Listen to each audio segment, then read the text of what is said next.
నమస్తే welcome to my channel. ఎస్ఎస్జిడి constable నుంచి 10th pass అయిన వాళ్ళకి అమ్మాయిలకు అబ్బాయిలకు 25,487 వేకెన్సీస్కి నోటిఫికేషన్ వచ్చింది. సో ఇంట్రెస్ట్ ఉన్న వాళ్ళు 10వ తరగతి పాస్ అయిన వాళ్ళందరూ కూడా ఈ ఎస్ఎస్జిడి కానిస్టేబుల్కు అప్లికేషన్స్ పెట్టుకోవచ్చు.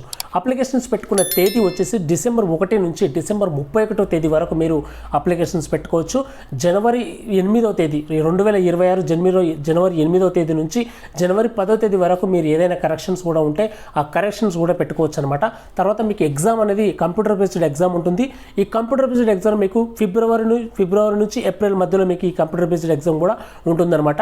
సో ఈ ఎగ్జామ్ కూడా మీకు 13 రీజనల్ లాంగ్వేజ్లో ఉంటుంది. అందులో మన తెలుగు కూడా ఉంది. సో తెలుగులో కూడా మీకు ఎగ్జామ్ అయితే ఉండబోతుంది. సో మీకు ఇంట్రెస్ట్ ఉన్న వాళ్ళు కూడా ఈ ఎస్ఎస్జిడి కానిస్టేబుల్ అనేది ఈజీగా సంపాదించడం కోసం మీరు ఖచ్చితంగా కష్టపడితే ఖచ్చితంగా ఈ జాబ్ అనేది మీకు ఖచ్చితంగా అయితే వస్తుంది. సో ఒకసారి మనం చూద్దాము. బీఎస్ఎఫ్, సిఆర్పిఎఫ్, సిఎస్ఎఫ్, ఐటీబీ వీటన్నిటిలో అబ్బాయిలకు ఎన్ని వేకెన్సీస్ ఉన్నాయి, అమ్మాయిలకు ఎన్ని వేకెన్సీస్ ఉన్నాయనేది కూడా మీకు క్లారిటీ తెలిస్తే మీరు దేనికి ఫస్ట్ ప్రిఫరెన్స్ ఇవ్వాలనేది కూడా మీకు క్లారిటీ అనేది తెలుస్తుంది.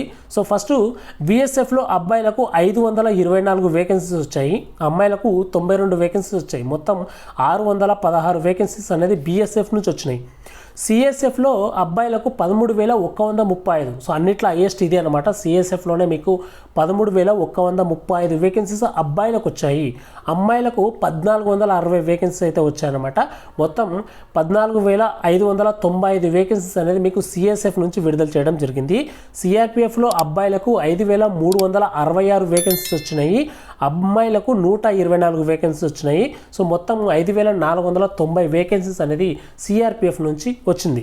తర్వాత ఎస్ఎస్బి నుంచి 1,764 అబ్బాయిలకు వేకెన్సీస్ వచ్చినాయి, అమ్మాయిలకు ఎస్ఎస్బి నుంచి ఎలాంటి వేకెన్సీ అనేది లేదనమాట. కేవలం అబ్బాయిలకు మాత్రమే ఉంది, అది కూడా 1,764 వేకెన్సీస్. ఐటీబీపీలో అబ్బాయిలకు 1,099 వేకెన్సీస్ ఉన్నాయి, అమ్మాయిలకు 194 వేకెన్సీస్ ఉన్నాయి. మొత్తం కలిపి ఐటీబీపీ నుంచి 1,293 వేకెన్సీస్ అయితే వచ్చినాయి. ఏఆర్లో అంటే అస్సాం రైఫల్స్లో అబ్బాయిలకు 1,556 వేకెన్సీస్ వచ్చినాయి, అమ్మాయిలకు 150 వేకెన్సీస్ అయితే వచ్చినాయి. మొత్తం కలిపి 1,706 వేకెన్సీస్ అంతా కూడా మీకు అస్సాం రైఫల్ నుంచి వచ్చినాయి అనమాట.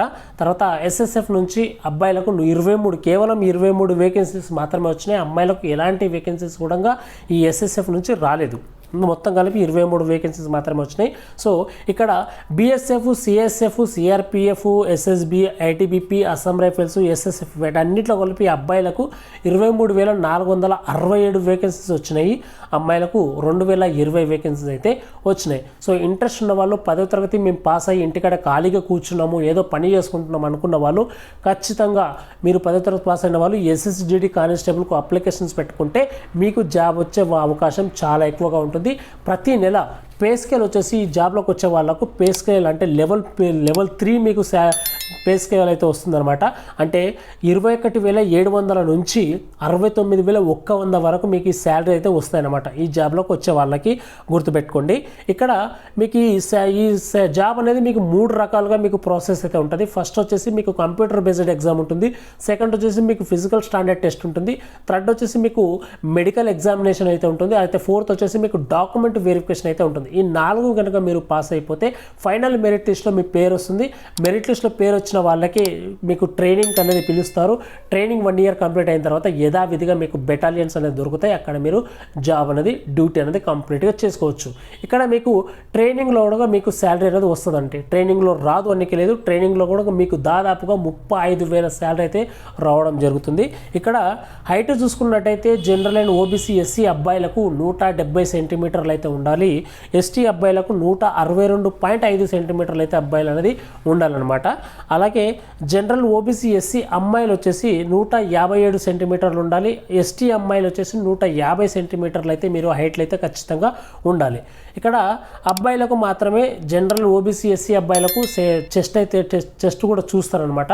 సో ఇక్కడ 80 నుంచి 85 సెంటీమీటర్స్ ఉండాలి జనరల్ ఓబీసీ అండ్ ఎస్సీ అబ్బాయిలకి.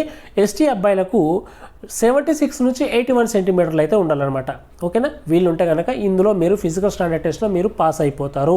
ఓకేనా, సో ఫస్ట్ మీకు కంప్యూటర్ బేస్డ్ ఎగ్జామే ఉంటుంది.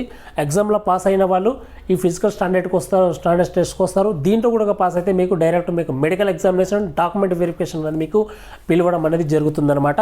సో ఇక్కడ మీరు ఇక్కడ ఏజ్ లిమిట్ చూసుకున్నట్టయితే 18 సంవత్సరాల నుంచి 23 సంవత్సరాలు అండి. అది కూడా 2001 నుంచి 2003 నుంచి 2008 మధ్యలో ఎవరైతే పుట్టి ఉన్నారో వాళ్ళ డేట్ ఆఫ్ బర్త్ 2003 నుంచి 2008 మధ్యలో ఉన్నారో, 2008 కూడా ఎక్కడ దాకా లాస్ట్ జనవరి అంటే ఫస్ట్ నెల వరకు మాత్రమే.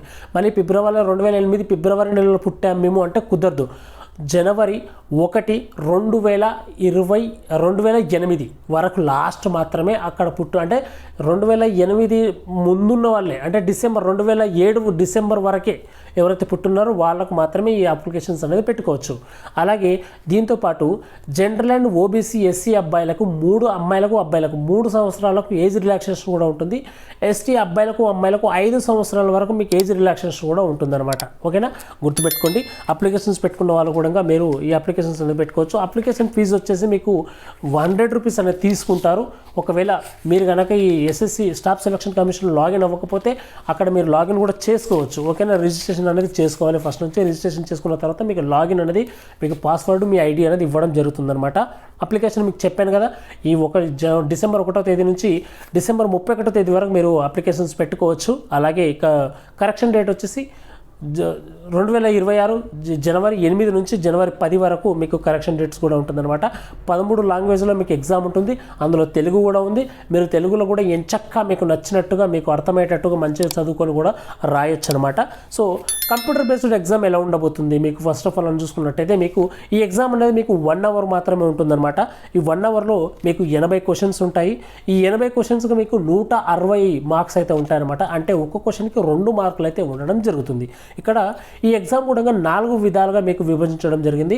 Part A, part B, part C, part D అనమాట. సో పార్ట్ ఏలో వచ్చేసి మీకు ఇక్కడ పార్ట్ ఏ చూసుకున్నట్టయితే మనకు జనరల్ ఇంటెలిజెన్స్ అండ్ రీజనింగ్ అయితే ఉంటుందన్నమాట. ఇందులో మీకు 20 క్వశ్చన్స్ ఉంటాయి, 40 మార్క్స్ అయితే ఉండడం జరుగుతుంది. పార్ట్ బిలో వచ్చేసి general knowledge and general awareness అయితే ఉంటుందన్నమాట. ఇందులో కూడా మీకు 20 క్వశ్చన్స్, 40 మార్క్స్ అయితే ఉండడం జరుగుతుంది. ఆ తర్వాత పార్ట్ సిలో మ్యాథమెటిక్స్ ఉంటుంది, మీకు 20 క్వశ్చన్స్, 40 మార్కులు అయితే ఉంటాయి. పార్ట్ డిలో వచ్చేసి ఇంగ్లీష్ అండ్ హిందీ ఉంటుందన్నమాట. జీకేకి సంబంధించింది, ఇంగ్లీష్ గ్రామర్కి సంబంధించింది కూడా ఉంటుంది. ఇందులో మీకు 20 క్వశ్చన్స్, 40 మార్క్స్ కూడా ఉంటాయి. ఇలా మీకు దాదాపుగా 80 క్వశ్చన్స్ అలాగే 160 మార్క్స్ అయితే ఉండడం జరుగుతుంది. ఇక్కడ గుర్తుపెట్టుకోండి, నెగిటివ్ మార్క్స్ కూడా ఉన్నదన్నమాట. 0.25 నెగిటివ్ మార్క్స్ అయితే ఉంది. అంటే 4 క్వశ్చన్లు కనుక మీకు రాంగ్ చేస్తే 1 మార్క్ అనేది ఎగిరేయడం తీసేయడం అనేది జరుగుతుందన్నమాట. సో అందుకే దృష్టిలో పెట్టుకొని మీరు ఎగ్జామ్ రాసేటప్పుడు గుర్తు పెట్టుకొని మీ మైండ్లో పెట్టుకొని ఎగ్జామ్ అనేది కరెక్ట్ ఆన్సర్లు అయితే ఇవ్వడానికి ప్రయత్నం చేయండి. ఎందుకంటే మార్క్స్ తక్కువ వస్తే మీకు మెరిట్లో మీ పేరు రావడం అనేది చాలా కష్టంగా మారడం జరుగుతుంది. So computer based exam pass అయిన తర్వాత మీకు ఫిజికల్ స్టాండర్డ్ టెస్ట్ కూడా ఉంటుంది. ఫిజికల్ స్టాండర్డ్ టెస్ట్లో ఏముంటాయో కూడా మీకు చెప్పాను. కేవలం రన్నింగ్ అండ్ చెస్ట్ మాత్రమే చూస్తారు అబ్బాయిలకి. అమ్మాయిలకి కేవలం రన్నింగ్ మాత్రమే ఉంటుంది, ఇంకేం ఉండదు. హై జంపులు, లాంగ్ జంపులు అనేది కూడా ఇలాంటివి అన్నీ ఏముండవు SSDT కానిస్టేబుల్కి సంబంధించి. ఓకేనా, గుర్తుపెట్టుకోండి. ఆ తర్వాత ఇందులో డాక్యుమెంట్ వెరిఫికేషన్ కూడా ఉంటుంది. ఆ తర్వాత మెడికల్ ఎగ్జామినేషన్ కూడా ఉంటుంది. సో ఈ రెండిట్లో కనుక మీరు పాస్ అయితే డెఫినెట్గా మీకు ఫైనల్గా మెరిట్ లిస్ట్లో మీకు పేరు వస్తుంది. అందులో పేరు రాగానే మీకు ట్రైనింగ్ కూడా కాల్ లెటర్ అనేది మీ ఇంటికి రావడం అనేది జరుగుతుంది. మరి డాక్యుమెంట్ వెరిఫికేషన్లో డాక్యుమెంట్స్ ఏమేమి అడుగుతారు, మేము ఎలా అరేంజ్ చేసుకోవాలనేది కూడా నెక్స్ట్ వీడియోలో మీకు తప్పకుండా క్లియర్ కట్గా మీకు చెప్తాను. సో ఈ వీడియో నేను టార్గెట్ అనేది ఒక 500 లైక్స్ అనేది పెట్టుకున్నాను. తప్పకుండా 500 లైక్స్ మీరు చేస్తున్నట్టయితే తప్పకుండా మనకు నెక్స్ట్ వీడియో డాక్యుమెంట్స్ ఏమేమి కావాలి, ఎలా అరేంజ్మెంట్ చేసుకోవాలి, మెడికల్ ఎగ్జామినేషన్ ఎలా ఉండబోతుంది, అలాగే మన కంప్యూటర్ బేస్డ్ ఎగ్జామ్కి ఎలా ప్రిపేర్ అవ్వాలి, ఫిజికల్ స్టాండర్డ్ టెస్ట్లో ఎలా పాస్ అవ్వాలనేది కూడా మీకు పార్ట్ బై పార్ట్గా మీకు వీడియోస్ కూడా చేస్తూ ఉంటాను. తప్పకుండా వీడియోని లైక్ చేయండి. ఒక 500 అనేది టార్గెట్ అనేది ఈ వీడియోకి పెట్టుకున్నాను. అలాగే మన ఛానల్ కొత్తగా వచ్చిన వాళ్ళు సబ్స్క్రైబ్ చేసి పక్కన బెల్ ఐకాన్ ఆన్లో పెట్టుకోండి.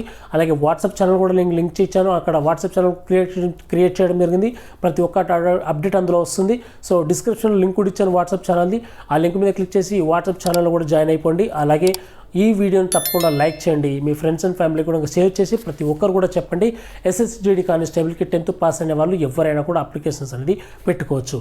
అందరికీ once again thank you so much for watching. అందరికీ జై హింద్.